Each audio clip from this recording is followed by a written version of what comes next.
नमस्कार, आप देख रहे हो सच का सामना राजस्थान। संगीता हत्याकांड को लेकर लगातार हम 15-16 दिन से लगातार कवर कर रहे हैं। आज संगीता हत्याकांड को लेकर आज चौथा दिन है और चौथे दिन की लगातार शाम हो चुकी है, लगभग 7 बज चुके हैं। और हमारे साथ अभी संगीता के जो कोई रिश्तेदार हमें मिले हैं, उन्होंने हमें कहा कि हम एक महत्वपूर्ण जानकारी आपको देना चाहेंगे।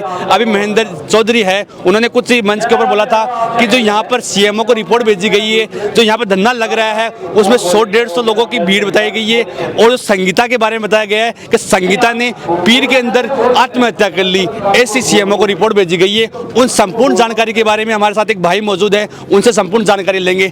सर बताइए, जो संगीता हत्याकांड चल रहा है, लगातार 20 तारीख को हत्या हुई, फिर 26 को एक धरना लगा, धरने में समझौता हुआ कि 7 दिन का टाइम दिया गया। उसके बाद में 7 दिन में बात नहीं बनी, उसके बाद में 8 तारीख से धरना वापस स्टार्ट हुआ। आज 10 तारीख हो चुकी है और 10 तारीख की शाम हो चुकी है, मगर अभी तक कुछ भी नहीं हुआ है। अभी महेंद्र चौधरी ने एक बात कही थी कि जो यहाँ पर धरना लगा रखा है, लगातार हजारों की संख्या में लोग इकट्ठे हैं, मगर सीएमओ को रिपोर्ट भेजी है कि 100-150 लोग मौजूद हैं। देखो सर, उसमें ऐसा है कि ऐसी रिपोर्टें ही वो है जो हमारा हक छीनती है, और इसी रिपोर्टों की वजह से, ऐसे ही प्रशासन की वजह से आज अपने देश में डेली 18 महिलाओं की हत्या होती है। उसकी ससुराल में जो मर्डर होता है या सुसाइड होता है, दहेज हत्या मानी जाती है। 2017 से 2022 के बीच में 35,496 महिलाओं की ससुराल में हत्या हो गई, जो अभी इंडियन कोर्ट्स में केस चल रहे हैं। आज तक एक को भी सजा नहीं हुई। उसका रीजन ये है कि हमारे इतने लिचड़ कानून है कि यहाँ पे 2-2, 5-5, 7-7 साल की लड़कियों के साथ बलात्कार होते हैं, मर्डर होते हैं। आज तक कभी सुना है किसी को फांसी दी गई? पिछले 20 साल में भारतीय संविधान ने बनने के बाद में हत्याओं के दोषियों को बहुत जघन्य अपराधों में 2546 फांसी की सजाएं इंडियन सुप्रीम कोर्ट ने सुनाई है। लेकिन पिछले 20 साल में लटके सिर्फ 8 है, जिनमें से 3 तो आतंकवादी है और 4 है निर्भया वो केस वाले। उनका रीजन लटकने का भी ये है क्योंकि वहाँ पे 60 लाख याचिकाएं आई थी पूरे इंडिया से, वो जनमत था और सुप्रीम कोर्ट में कहीं ना कहीं चीज़ें सुनी जाती है। इसकी वजह से उन 4 को लटकाया गया। बाकी उनके जैसे तो बहुत सारे केस है। जैसे इस केस में है तो अंदरूनी बातें होती है कि आप केस क्यों करते हो, समझौते कर लो या ये कर लो, जैसे ऐसी बातें आती है। समाज में कहीं भी ऐसी कोई चीज़ होती है क्योंकि लोगों को पता है ऐसा कोई कानून नहीं है जो किसी को फांसी दे दे या जिंदगी भर के लिए उम्र कैद रख दे। अगर किसी को उम्र कैद सुनाई जाती है, हमारे द्वारा चुने गए नेता, मुख्यमंत्री, प्रधानमंत्री बाद में कोर्ट को अनुशंसा भेजते हैं भाई कि इनको जीवन जीने के अधिकार के तहत इनकी सजा कम की जाए। तो जीवन जीने का अधिकार तो उनका भी था जो मर गए, तो फिर उनका किसने छीना? रही बात ये रिपोर्ट की, ये रिपोर्ट मैंने भी पढ़ी है, महेंद्र जी के द्वारा मेरे पास में भी आई थी। उनसे मेरी अच्छी कई चीज़ें शेयरिंग होती रहती है। अभी जब उन्होंने बोला उसके बाद में मैंने देखी, मेरे पास कॉपी भी है। उसमें साफ साफ लिखा हुआ है कि सिर्फ आपसी मनमुटाव के चलते वो नाराज़ थी, अपने पीर में थी और उसने फांसी लगा के आत्महत्या कर ली। दूसरा उन्होंने ये लिखा है कि इसमें हमने 2 आरोपियों को गिरफ्तार कर लिया, जबकि दूसरे आरोपी तो आज 21वें-22वें दिन गिरफ्तार किया है, जबकि पहले तो गिरफ्तार करने कोई पुलिस राजी नहीं थी। तीसरा ये है कि उन्होंने ये लिखा है कि भाई मतलब 100-150 आदमी धरना दे रहे हैं। अभी शाम का टाइम है, आप खुद यहाँ पे मौजूद हो, आपका कैमरामैन है, आपको यहाँ पे 100-150 लोग दिख रहे हैं। पिछले 5 दिन से रिपोर्टिंग कर रहे हो सर आप, हजारों की संख्या में। जब हमारी ऐसी रिपोर्ट हमारे ही, जैसा महेंद्र जी ने बताया, हमें तो ये भी नहीं पता सीएम को रिपोर्ट कौन करता है। उन्होंने बताया भाई जनप्रतिनिधि करते हैं। अगर अधिकारी करे, जनप्रतिनिधि करे, कोई भी करे, अगर हम ऊपर आवाज़ देने के लिए यहाँ पे बैठे हैं और हमारी इतनी आवाज़ को दबाया जाता है कि हमें 10,000 की संख्या को 150 बनाया जाता है, तो क्या मानते हो न्याय मिलेगा किसी को? यहाँ पे न्याय मिलना संभव ही नहीं है। ये सब चीज़ें हैं, इन्हीं चीज़ों के लिए आज यहाँ पे खड़े हैं। लेकिन ये हमारा दुर्भाग्य है कि एक तो ऐसे हमारे कानून है, दूसरा ऐसे हमारे ऊपर अधिकारी बैठे हैं जो हमारे टैक्स से तनख्वाह लेके हमारे ऊपर कानून चलाते हैं। अभी इन्होंने किसी को कोई अरेस्ट नहीं किया, गिरफ्तार नहीं किया, इतना नाटक हो गया। अभी मैं जाके 2 झापड़ मारूं कि मेरे को पकड़ के डाल देंगे, ऐसे ऐसे धाराएं लग जाएगी, मैं अपनी ज़िंदगी में बाहर नहीं आऊँगा। क्यों? क्योंकि मैंने इनको कुछ खिलाया नहीं है। अब इनके ऊपर या तो कोई राजनीतिक दबाव है या इनके ऊपर कोई जो भी होगा कुछ न कुछ छांट घाट है। क्योंकि देखो एक चीज़ ये है कि हमारे ज़िले की एसपी ऋचा तोमर, में उनका बहुत तगड़ा फैन हुआ करता था किसी टाइम पे। इस मामले से पहले उस लेडी की मैंने बायोग्राफी पढ़ी है कि वो बहुत संघर्षशील फैमिली से आई है। उनका 1 महीने का बेटा था तब वो ट्रेनिंग पे गई है, फिर उन्होंने बहुत हार्ड ट्रेनिंग करके यहाँ पे तक वो पहुँची है। तो उस हिसाब से तो उस एसपी को यहाँ पे होना चाहिए था। यहाँ पे हमारे बीच में एक लड़की के पक्ष नहीं लगी। अगर वर्दी को बचा रही है तो लड़की को बचाए ना, तो मैडम क्यों नहीं आई? अब उसमें एक दूसरी चीज़ है कि जो अपराधी है वो दिल्ली पुलिस में है और हमारी एसपी महोदया के पतिदेव दिल्ली पुलिस में असिस्टेंट कमिश्नर ऑफ पुलिस है। हो सकता है कहीं वहाँ से दबाव आया हो। भाई इस दुनिया में, इंडिया में कोई भी महिला किसी भी पोस्ट पे हो, घरेलू दबाव में आती है तो हो सकता है वहाँ से आई हो।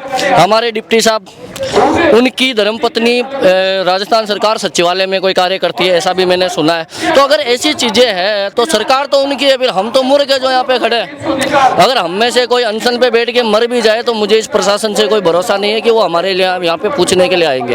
ये चीज़ें हैं सर। हजारों की संख्या में लगातार 3-4 दिन से लोग आ रहे हैं और सीएमओ को रिपोर्ट भेज रहे हैं 100-150 है। और जो संगीता जो खत्म हुई थी वो ससुराल में वहाँ फांसी लगाई गई है, नहीं लगाई गई वो अलग बात है, वो अनुसंधान है, मगर सीएमओ को रिपोर्ट भेजे पीर पक्ष में मर गई।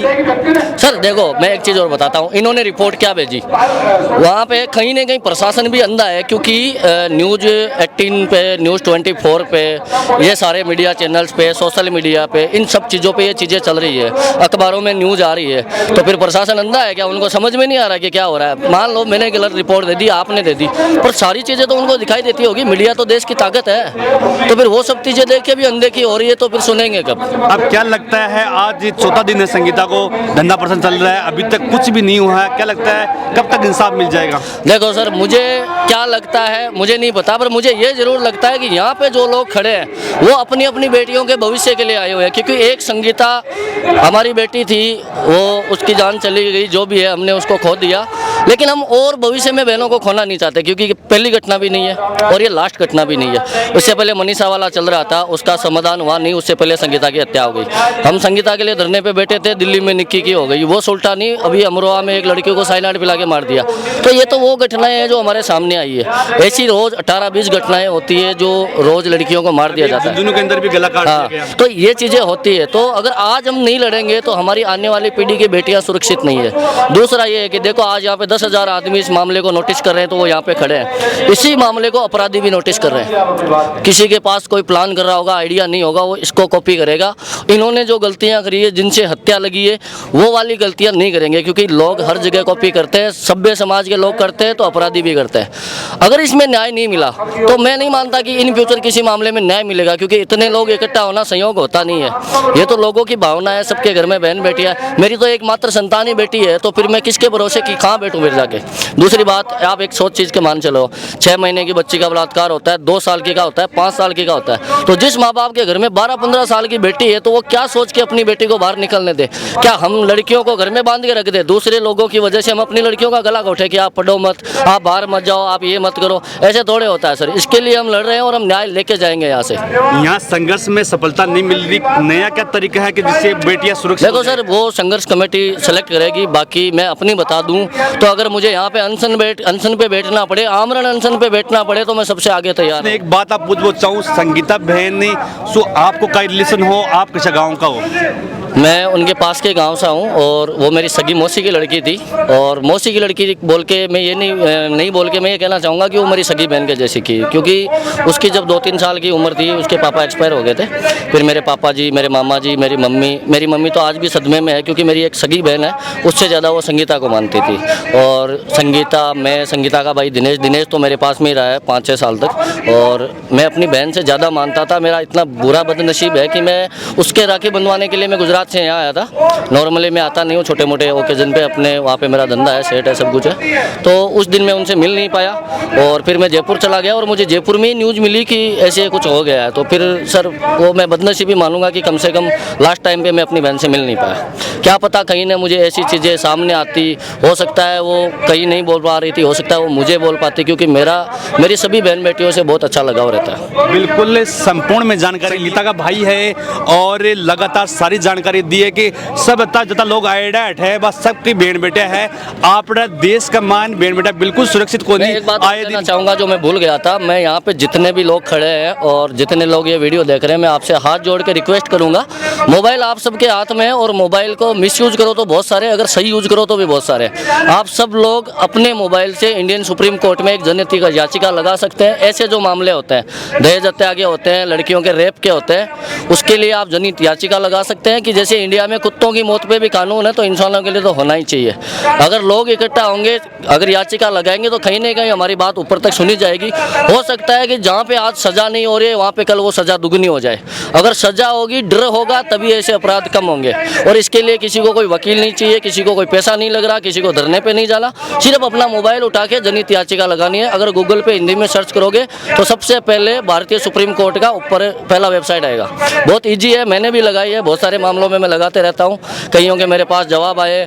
यहाँ पे तो राजस्थान में राजस्थान संपर्क पोर्टल है, सबसे बड़ी पावर थी किसी टाइम पे, आज उसकी संपर्क पोर्टल का पावर ये बचा है। मैंने इसी मामले से रिलेटेड कंप्लेंट डाली थी, वो उसी अधिकारी के पास आई जिसके खिलाफ डाली थी। उसने वापस छोटा सा 2 लाइन का रिमार्क डाल दिया कि इसकी जांच मैं कर रहा हूँ, प्रकरण समाप्त। मैंने वापस डाली, वापस उस अधिकारी के पास नहीं जाके उसी के पास आई जितने दबाव डाला। मैंने 2.5 घंटे तक बात की है राजस्थान संपर्क में, लेकिन ये सिस्टम इतना बिगड़ चुका है कि जो दोषी होता है उसी को जांच दी जाती है। मैं किसी को थप्पड़ मारूं, उसका केस मुझे लड़ना है, तो फिर क्या ही फर्क पड़ेगा, कौन बोलने वाला है, कौन सुनने वाला है। हम ही खेल रहे हैं, मैं क्वेश्चन पूछ रहा हूँ, वो जवाब दे रहे हैं। अभी मैं सेम बात आपको 50 बार बोलूँ तो क्या ही फर्क पड़ता है सर। तो इन चीज़ों से होने वाला नहीं है। सुप्रीम कोर्ट है, राष्ट्रीय महिला आयोग है, ये सब चीज़ें हर आम आदमी के लिए बनी हुई है। इन सब चीज़ों का हर आम आदमी को फ़ायदा उठाना चाहिए। कहीं पे अन्याय होता है तो हमें बोलना चाहिए, अगर हम बोलेंगे नहीं तो हमें हर बार दबाया जाएगा। बिल्कुल, लगातार संपूर्ण जानकारी दी है। आप सबसे निवेदन है, भाई साहब ने जो बात बताई है बड़ी शानदार बात बताई है, क्योंकि भाई साहब के लिए जितना भी लोग आइडिया है, बे संगीता बहन के साथ तो अत्याचार हो गया, हत्याकांड हो गया, मगर आज सबकी बाण बेटे हैं। क्या है कि कोई भी बाप अपनी बेटी का रिलेशन करता है तो वो कभी भी खराब परिवार नहीं चुनता है, सबसे बेस्ट चुनता है अपनी साइड से। कौन खराब निकलेगा, कौन सही निकलेगा, ये फ्यूचर बताता है। अभी यहाँ पे जितने भी लोग खड़े हैं, सब ने अपनी अपनी बहन बेटियों के अच्छे रिलेशन किए हैं। पुलिस वालों के भी बेटियां होंगी, इन्होंने भी किए होंगे। क्या पता किसकी बेटी को मार दिया जाए, ये मरने के बाद में पता लगता है और पहले किसी का लगता नहीं है। तो ये सबके लिए है। मैं प्रशासन से भी कहना चाहूँगा कि आपके भी घर में बहन बेटियाँ, हो सकता है कहीं पे वो पूछती होगी। अगर मान के चलो कि बाय द वे इन्हीं अधिकारियों में से किसी की बेटी उसको पूछे कि पापा ऐसा मेरे साथ होता है, तो आप ऐसा ही न्याय करोगे? इनके पास जवाब नहीं होगा। तो ऐसी कौन सी मजबूरी है जिसके लिए इतने दब रहे हो? अगर नौकरी की मजबूरी है छोड़ दो, किसी का गला काटना पड़े नौकरी के लिए, तो उससे अच्छा अगर मैं ऐसी जॉब पे हूँ, ऐसी पोस्ट पे हूँ और मुझे अपनी नौकरी बचाने के लिए किसी का हक मारना पड़े, किसी का भविष्य खाना पड़े, तो मैं वो नौकरी को लात मार के निकल जाऊँ। ट्रांसफर करा सकते हो, छुट्टी ले सकते हो, जांच से हाथ निकाल सकते हो। अभी इंडियन सुप्रीम कोर्ट में एक ऐसा केस हुआ है जिसमें दबाव था और मजिस्ट्रेट ने क्या किया कि साफ मना कर दिया, भाई साहब ये केस हम नहीं देखेंगे, दूसरी बेंच पे ले जाओ, क्योंकि उनको गलत करना नहीं था, सही बोलने नहीं दिया जाता। तो ये चीज़ तो ये प्रशासन भी कर सकता है। कहीं ना कहीं प्रशासन में सारे लोग चोर नहीं होते, सब बिके हुए नहीं होते। 2% लोग पूरे प्रशासन का नाम खराब करते हैं। तो मैं उन 2% से बोलना चाहूँगा कि दबाव में हो, बिके हुए हो, कुछ भी हो, कम से कम अपने अंदर झांक के देखो। आपकी बहन बेटियाँ हैं, भगवान न करे जैसा हमारे साथ हुआ है वैसा आपके साथ हो गया, तो आपके साथ तो कोई खड़ा भी नहीं होगा। क्योंकि इस दुनिया में क्या है कि पहले भगवान चित्रगुप्त के थ्रू पेन किताब लेके बैठता था, आजकल लैपटॉप लेके बैठता। फैसले यहीं पे होते हैं, इसी जन्म में होते हैं, न स्वर्ग है न नरक है। तो कम से कम अब तो शर्म करो, अब तो जागो, कम से कम अपनी बेटी मान के न्याय कर लो। नहीं हो रहा तो पीछे हट जाओ, दूसरे आएंगे वो करेंगे। ये चीज़ें है सर। बिल्कुल संपूर्ण जानकारी दी। आप सबसे निवेदन है वो वीडियो लगातार शेयर करता रहिए।